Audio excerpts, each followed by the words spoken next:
આ વ્રતનો આરંભ કરવો। કોઈ પ્રકારની અડચણ હોય તો બીજા શુક્રવારથી પણ વ્રત થાય। વ્રત કરનારે સવારે વહેલા ઉઠી નાહી ધોઈ 5 દિવેટનો દીવો પ્રગટાવવો અને ભક્તિભાવે વંદન કરી પ્રાર્થના કરવી।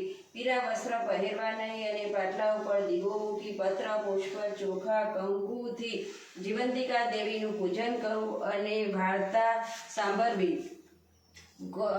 સૌ ગૌરાણીને પૂછવા લાગ્યા કે ગૌરાણી, તમે જીવંતિકા વ્રત સી રીતે કરીએ એ કહો। અને ગૌરાણી બોલ્યા, બહેન, જ્યારે શ્રાવણ મહિનાનો શુક્રવાર આવે ત્યારે આ વ્રત લેવું।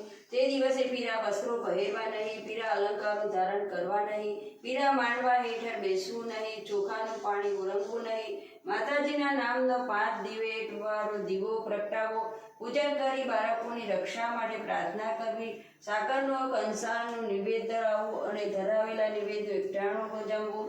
9 વર્ષ પૂરા થાય ત્યારે આ વ્રતનું ઉજવણું કરવું।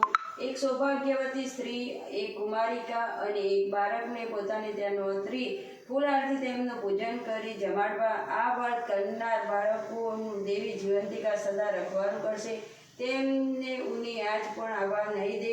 દેવી જીવંતિકાના વ્રતના પ્રભાવે ગૌરાણીએ પોતાનો ખોવાયેલો પુત્ર મેળવ્યો અને માતાએ તેમનું રક્ષણ કર્યું। બોલો જીવંતિકા માત કી જય।